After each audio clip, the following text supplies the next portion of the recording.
Сопернический дух, дружелюбная атмосфера и активная подготовка к предстоящему бою во Дворце спорта имени Сергея Багапш собрались спортсмены из всех уголков Абхазии и многих регионов России от Санкт-Петербурга до Сахалина. 14-й открытый международный турнир по дзюдо среди девушек и юношей проходит при поддержке Управления по делам молодежи и спорта администрации города Сухум и Федерации дзюдо Абхазии.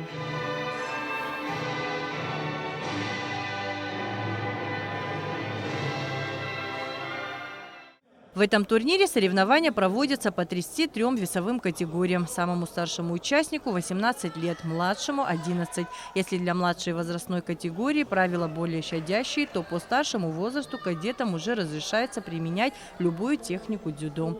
Соревнования и определение победителей проводятся по действующим международным правилам раздельно среди юношей и девушек.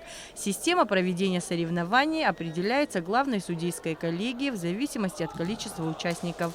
Я думаю, что выиграет сильнейший. У меня настроение такое позитивное. Я не сомневаюсь, что тут есть очень сильные. Я даже не знаю, получится у меня их выиграть, но я верю. Для развития дзюдо, для обмена опытом, дети лето, большинство отдыхают, но все равно находятся соревнования. Вот летом их очень мало, но нас сюда пригласили, мы не могли не приехать. Перед турниром по просьбе Федерации дзюдо Абхазии судьей международной категории, обладателем 5-го дана Мягзумом Алимовым был проведен обобщающий судейский семинар.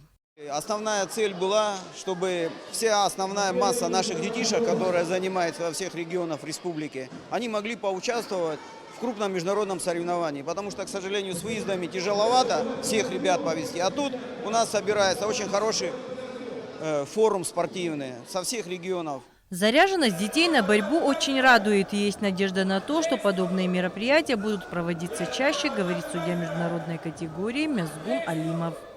За прошедший год Республика Абхазия провела только один старт.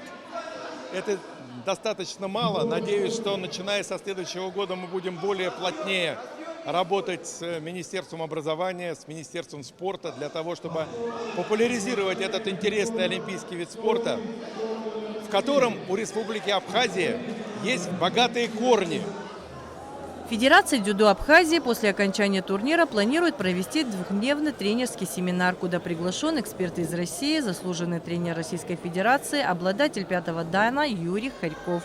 По итогам соревнований в разных весовых категориях первые места заняли Леон Черкезия из Гагры, Лука Кварацхели из города Гал, Андрей Ампигян из Нового Афона и Нестор Хинтуба из Сухума. Адица Сагария, Ильдар Дамиров, Абхазское телевидение.